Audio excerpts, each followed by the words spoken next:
तो class 11th का mathematics का पहला चैप्टर है सेट्स, जिसके बारे में हम आपको पूरी जानकारी देने वाले हैं। सेट क्या होता है, सेट के बारे में पहले जानते हैं। Collection of well defined objects और एलिमेंट्स। कलेक्शन मतलब ऑब्जेक्ट का कलेक्शन करना है, वो भी वेल डिफाइंड होना चाहिए। अब वेल डिफाइंड का क्या मतलब होता है, ये चीज़ हम आपको पूरा क्लियर बताते हैं। जैसे मैंने आपसे कहा कि आप पूरे साल में महीनों के नाम आपको लिखने, पूरे साल एक साल के महीनों के नाम आपको लिखने हैं, और आप लिखते हो जनवरी, फरवरी, मार्च, अप्रैल, मई, जून, जुलाई, अगस्त, सितंबर, अक्टूबर, नवंबर, दिसंबर, इस तरीके से। और मैंने इसी चीज़ को किसी दूसरे व्यक्ति से कहा और उससे भी मैंने यही बात बोला कि एक साल में महीनों के नाम आपको लिखने हैं।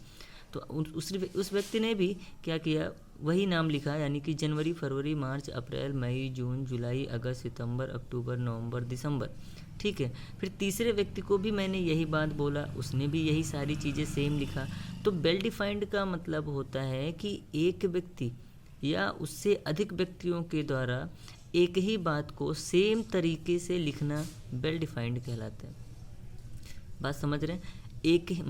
एक ही चीज़ को, यानी कि एक ही बात को किसी भी व्यक्ति के द्वारा, यानी कि कोई भी व्यक्ति हो, एक हो, दो हो, चार हो, पांच हो, कोई भी व्यक्ति हो, अगर हम उसी बात को, उसी सेम बात को अगर हम सबको करने के लिए कहते हैं और अगर वही सेम आंसर सबका होता है, उसको बोलते हैं वेल डिफाइंड। तो collection of well defined objects और एलिमेंट मतलब जो कलेक्शन होता है किसी भी एलिमेंट्स का, ऑब्जेक्ट्स का अथवा ऑब्जेक्ट का, या इसको मेंबर भी कह सकते हैं, अगर उसको वेल डिफाइंड किया जा रहा है वो कहलाता है हमारा सेट। वेल डिफाइंड का मतलब समझ में आ गया होगा।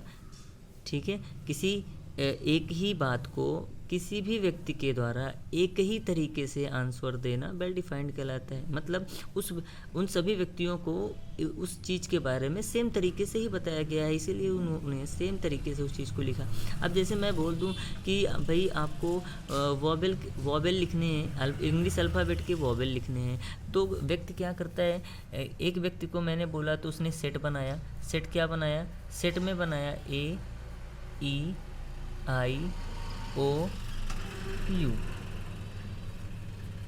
ठीक। अब इसी चीज़ को मैंने दूसरे व्यक्ति को भी बोला, मैंने कहा कि भाई इंग्लिश अल्फ़ाबेट में वॉवेल का नाम लिखना है, तो उसने भी यही किया, AEIOU।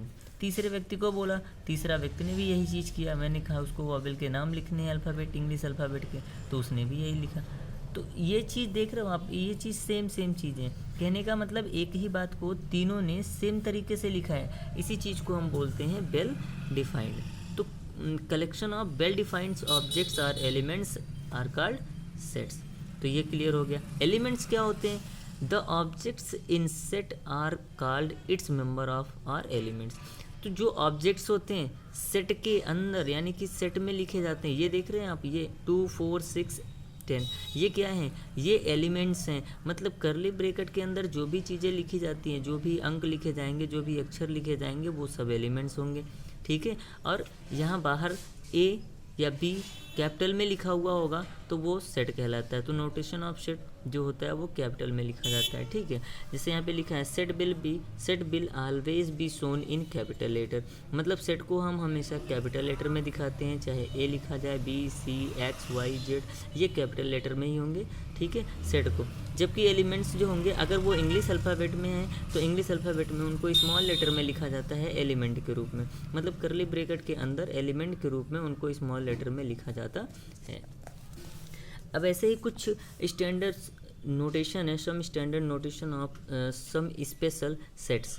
तो कैपिटल एन दिया है, एन का मतलब नेचुरल नंबर, तो सेट किसका हो जाएगा, सेट ऑफ नेचुरल नंबर। और इसको हम लिखेंगे कैसे, 1 2 3 4 करली ब्रैकेट के अंदर 1 2 3 4 5 डॉट डॉट डॉट, यानी कि ये डॉट डॉट का मतलब यह हो गया कि ये नेचुरल नंबर है, तो नेचुरल नंबर चलते ही जाएंगे।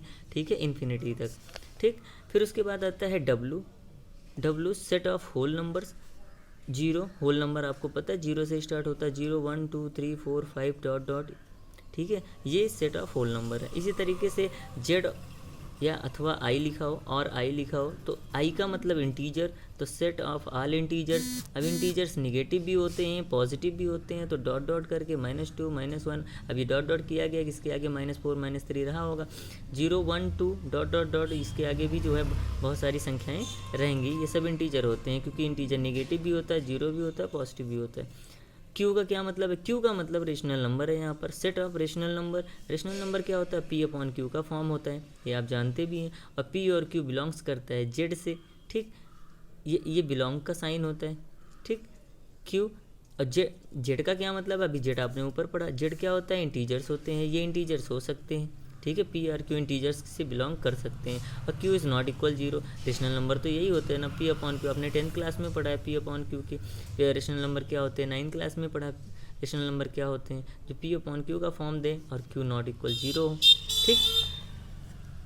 ई क्या है, ई का मतलब even integers, set of even integers. Even integers में क्या होता है, -2 -4 -2 0 2 4, मतलब इवन नंबर्स होंगे, वो भी इंटीजर्स बोला है, इसका मतलब ये निगेटिव हो सकता है, जीरो हो सकता है, पॉजिटिव भी हो सकता है।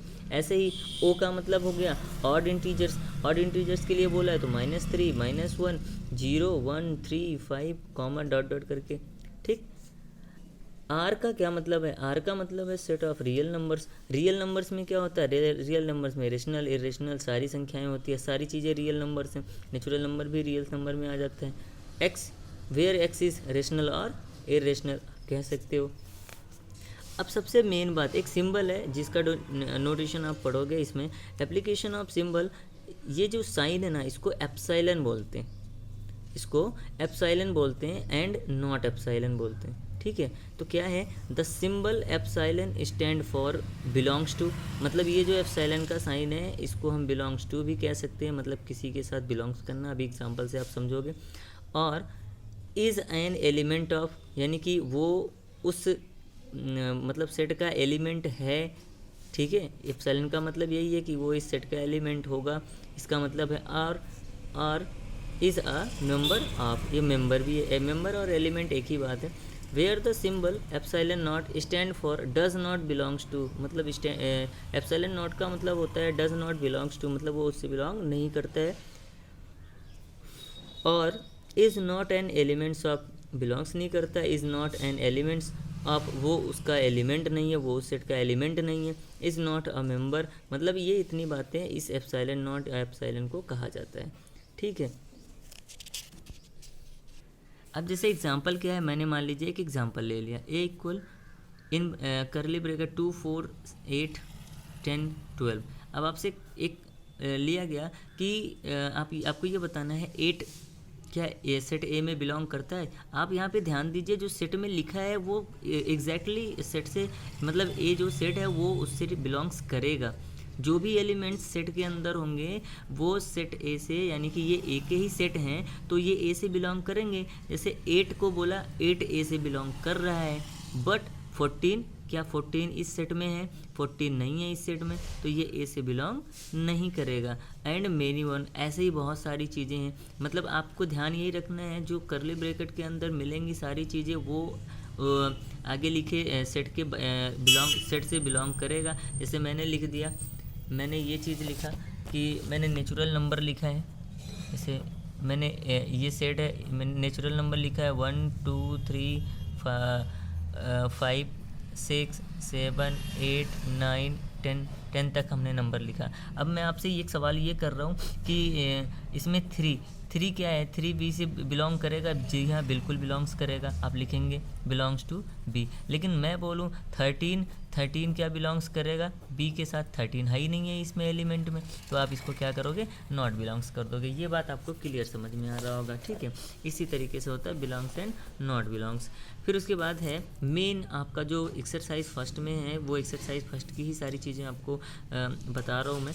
तो अभी आप एक्सरसाइज जब करेंगे तो आपको पूरा अच्छे से समझ में आएगा। Sets are represented by following 3 methods.